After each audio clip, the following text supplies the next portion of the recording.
तो सुना आपने मेरे सहयोगी निजाम घंटालिया जो लगातार कोर्ट के बाहर बने हुए हैं और सबसे पहले आपको हर अपडेट दे रहे हैं, उनका रुख कर लेते हैं। निजाम, ये तो मानकर ही चलें कि जो रिक्वेस्ट हाईकोर्ट की तरफ से विधानसभा अध्यक्ष को की गई है उसको तो मान ही लिया जाएगा, संवैधानिक टकराव की स्थिति तो नहीं पैदा होगी।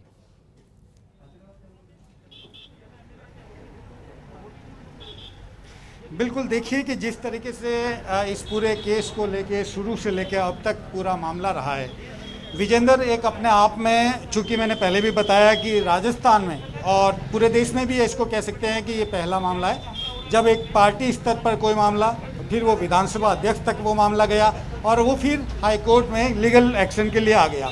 इस पूरे मामले को हम इससे समझे कि पहले फ़िलहाल फैसला जो है जजमेंट रिजर्व रख लिया गया है 24 तारीख तक। विधानसभा अध्यक्ष से ये रिक्वेस्ट की गई है कि 24 तारीख तक वो कोई कार्रवाई नहीं करें।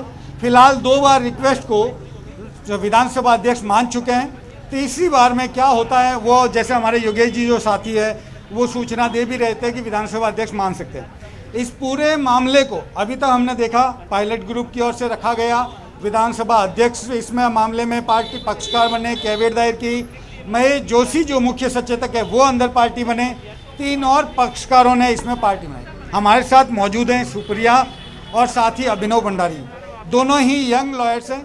1985 का जो कानून है, दल बदल कानून, और जो अनुसूची 10 है उसके तहत राजस्थान में आने वाला ये पहला मामला है। इसको किस तरीके से देखते हैं, सुप्रिया पहले दिन से लेकर इस केस को ना केवल असिस्ट कर रही है बल्कि वो इस कोर्ट की कार्रवाई में शामिल भी रही है। इधर अभिनव खुद भी जो है पूनम चंद भंडारी को असिस्ट करते हैं और इस पूरे केस में मौजूद रहे।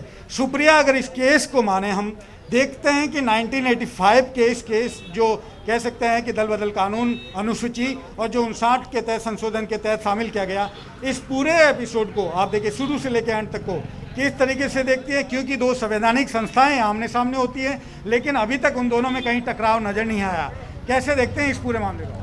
देखिए, जब 2 कॉन्स्टिट्यूशनल बॉडीज़ एक दूसरे के सामने आ जाती हैं तो वो नज़ीरें फॉलो करती हैं, वो कोशिश करती हैं कि एक दूसरे के जुरिडिक्शन में ना पड़ा जाए, एक दूसरे को ऑर्डर्स ना दिया जाए। शायद इसी वजह से आज हाईकोर्ट ने रिक्वेस्ट ही करी है कि स्पीकर कोई डिसीजन ना दे, क्योंकि वो डायरेक्शन कभी नहीं दे सकती थी।